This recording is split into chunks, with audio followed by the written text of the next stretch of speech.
Atlantic মহাসাগরের মধ্যে চলতে থাকা ফ্রান্সের এক সাবমেরিনের দিকে হঠাৎই পারমাণবিক মিসাইল ছুড়ে দেয় রাশিয়ার একটি সাবমেরিন। ফলে নিজেদের বাঁচাতে ফ্রান্সের সেই সাবমেরিন থেকেও ছোড়া হয় রাশিয়ার দিকে পারমাণবিক মিসাইল। শুরু হয়ে যায় ফ্রান্স ভার্সেস রাশিয়ার মধ্যে কঠিন যুদ্ধ। এই ভয়ানক যুদ্ধের শেষ পরিণতি শেষ পর্যন্ত কোথায় থেমেছিল, আর মুভির একদম শেষে কোন দেশ এই যুদ্ধে জয়লাভ করেছিল তার কাহিনী জানতে ও সাবমেরিন টু সাবমেরিন অস্থির সব যুদ্ধ দেখতে তোমাদের দেখতে হবে 2019 সালের দ্য ওল্ড স্কলস মুভির এক্সপ্লেনেশন। যারা হান্টার কিলার মুভি দেখেছো তারা অনুমান করতে পারবে যে এই মুভি কি অস্থির লেভেলের হতে চলেছে। তাই যারা এখনো সাবস্ক্রাইব করনি প্লিজ একটি সাবস্ক্রাইব করে দেওয়ার অনুরোধ রইল। চলো শুরু করি আজকের মুভির এক্সপ্লেনেশন। মুভির শুরুতে আমাদের নর্থ আটলান্টিক মহাসাগর দেখানো হয়, আর এই মহাসাগরের মধ্যে আমরা একটি জলজ সাবমেরিন দেখতে পাই। অন্যদিকে আটলান্টিক মহাসাগরের পাশে একটি দ্বীপে আমরা কয়েকজন ফ্রান্সের সৈন্যকে দেখতে পাই, যারা অতি সাবধানে এক পা করে সামনে এগিয়ে যাচ্ছিল। এখানে তাদের গতিবিধি দেখে বোঝা যায় যে তারা হয়তো এখানে এসেছে কোনো মিশন পরিচালনা করতে। আসলে এই ফ্রান্সের সৈন্যগুলো একটি গোপন মিশন পরিচালনা করার জন্য এসেছিল আটলান্টিক মহাসাগরের পাশে রাশিয়ার একটি প্রদেশ যার নাম মারিওপুল। তবে এই মারিওপুল অঞ্চল ছিল বর্তমানে ইউক্রেনের দখলে, আর রাশিয়া ইউক্রেনের মধ্যে এমন ভয়াবহ যুদ্ধ চলার কারণে ইউক্রেন সেই এলাকায় তাদের ভয়ানক সব আর্মি পেট্রোলিং এ রেখেছিল। ফলে মিশন শুরু করার আগেই ফ্রান্সের এই 4 জন সৈন্য ইউক্রেনের আর্মিদের কবলে পড়ে যায়। যখন তারা ইউক্রেনের আর্মিদের সেখানে টহল দিতে দেখে ফেলে, তারা ফ্রান্সের বেইজে জানিয়ে দেয় যে এখানে ইউক্রেনের আর্মিরা 24 ঘন্টা পাহারা রয়েছে, তাই আপাতত এই মিশন পজ করতে হবে, নয়তো বড় ধরনের বিপদ হতে পারে। ফলে ফ্রান্স তাদের এই 4 জন ফেসে যাওয়া স্পেশাল ফোর্সের সৈন্যকে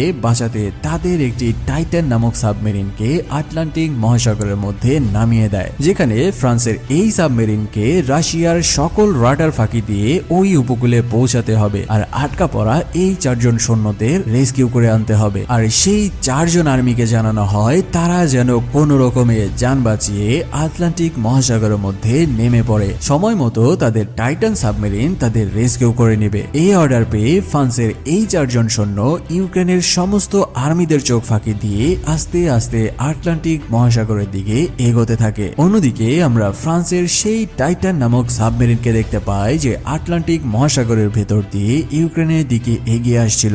সাবমেরিনের ভেতরে দেখা যায় সেখানের সমস্ত অফিসাররা তাদের বেইজের দিক নির্দেশনা অনুসরণ করে তাদের সাবমেরিন নিয়ন্ত্রণ করছিল। এই টাইটান নামক সাবমেরিনের ক্যাপ্টেনের নাম হচ্ছে গ্র্যাঞ্চো, আর এখানে ক্যাপ্টেন গ্র্যাঞ্চোর অত্যন্ত প্রিয় এবং বিশ্বস্ত সহকারী ছিল যার নাম ডর্চি। আর এই টাইটান নামক সাবমেরিনের প্রধান সোনার টেকনিশিয়ান ছিল যার নাম সক। এই সোনার টেকনিশিয়ানের কাজ হলো সাবমেরিনের ভেতরে বসে তাদের সাবমেরিনের আশেপাশের অতি নিখুঁত শব্দগুলোকে ডিটেক্ট করা, এমনকি তাদের সাবমেরিনের আশেপাশে শত্রুপক্ষের সাবমেরিনের ওয়েব ডিটেক্ট করে তাদেরকে শনাক্ত করা। সহজ ভাষায় বলতে গেলে একটা প্লেনের কো পাইলট যেমন জরুরি, এই সাবমেরিনের ভেতরে এই সোনার টেকনিশিয়ান এমনই জরুরি। যাই হোক, ফ্রান্সের বেইজের দিক নির্দেশনা অনুযায়ী ক্যাপ্টেন গ্র্যাঞ্চো সককে জানায় তাদের সাবমেরিনের আশেপাশের ওয়েভ ডিটেক্ট করতে, আর সক তার ক্যাপ্টেনের নির্দেশ অনুযায়ী খুবই মনোযোগ দিয়ে তাদের সাবমেরিনের আশেপাশে কোনো শত্রুপক্ষের জাহাজ বা সাবমেরিন আছে কিনা সেটা ডিটেক্ট করতে থাকে। আর এই সক নামের ছেলেটি অতি ছোট ছোট ওয়েবগুলো তার কান দিয়ে ডিটেক্ট করতে পারত, যেটা অন্যান্য সাধারণ ক্যাপ্টেনরা ডিটেক্ট করতে পারত না। বলা যায় এটা তার জন্য ওপরওয়ালার দেওয়া একটা আশীর্বাদ স্বরূপ। ঠিক ওই সময়ে তারা অন্যরকম একটি শব্দ শুনতে পায়, আর এই শব্দগুলো ছিল অতি ঝাঁঝালো এবং এই শব্দগুলো সে আগে কোনোদিনই শোনেনি। তাই সক দ্রুত তার রাডারে দেখতে থাকে যে তাদের সাবমেরিনের আশেপাশে কোনো শত্রুপক্ষের সাবমেরিন আছে কিনা, কিন্তু রাডারে দেখা যায় সেখানে তাদের সাবমেরিনের অন্তত 50 কিলোমিটার আশেপাশে কোনো সাবমেরিন নাই। এভাবে অনেক খোঁজাখুঁজি করে সক বুঝতে পারে এই শব্দগুলো আসছিল একটি 4 ব্লেডের সাবমেরিন থেকে। তবে এটা নিশ্চিত হয়ে সে আরো ভয় পেয়ে যায়, কারণ 4 ব্লেডের সাবমেরিন সাধারণত হয় না। তবে যদি তাদের আশেপাশে 4 ব্লেডের সাবমেরিন থাকে তাহলে তাদের জন্য খুবই ভয়ানক বিপদ অপেক্ষা করছে, কারণ এই 4 ব্লেডের সাবমেরিন গুলা খুবই বিধ্বংসী হয়ে থাকে।